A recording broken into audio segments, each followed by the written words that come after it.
दूसरे देशों में रह रहे खालिस्तानी आतंकवादियों पर शिकंजा कसता जा रहा है। ब्रिटेन, कनाडा और अमेरिका में रह रहे खालिस्तानी आतंकवादियों की जानकारी जुटाई जा रही है। इन देशों की जांच एजेंसियां अब उन लोगों के घरों में दबिश दे रही है, साथ ही उनके सार्वजनिक कार्यक्रमों की महत्वपूर्ण जानकारियां भी जुटा रही है।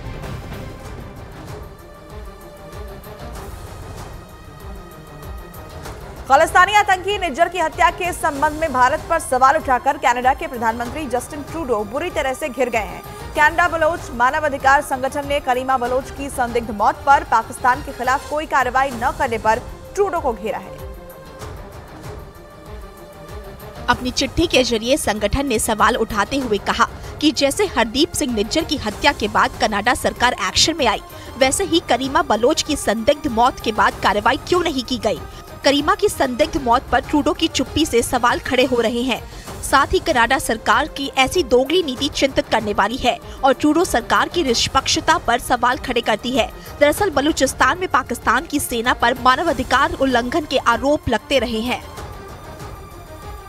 तो बड़ी खबर आपको बता रहे हैं कि कनाडा में अब वहां के पीएम पर भी सवाल उठने शुरू हो गए हैं। जिस तरीके की कार्रवाई की गई उस पर सवाल किए गए हैं। वहीं कनाडा के अलावा दूसरे देशों में रह रहे खालिस्तानी आतंकियों को स्थानीय जांच एजेंसियों का डर सता रहा है, क्योंकि अब खालिस्तान समर्थक संगठनों की हर गतिविधि पर पैनी नजर रखी जा रही है। विदेशों में रह रहे खालिस्तान समर्थक संगठन और लोग विदेशी जांच एजेंसियों की रडार पर हैं। यूके, कनाडा, ब्रिटेन और अमेरिका में करीब 30 खालिस्तान समर्थक आतंकी हैं, जिनके सार्वजनिक कार्यक्रमों की एजेंसियां जानकारी जुटा रही हैं।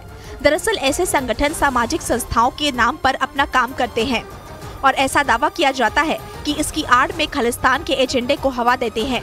साथ ही ड्रग तस्करी जैसे अवैध काम कर रहे हैं। गैंगस्टर और आतंकी गठजोड़ इसका सबसे ताज़ा उदाहरण है। ऐसे में इन देशों ने अपने स्तर पर आतंकियों की जानकारी जुटानी शुरू कर दी है।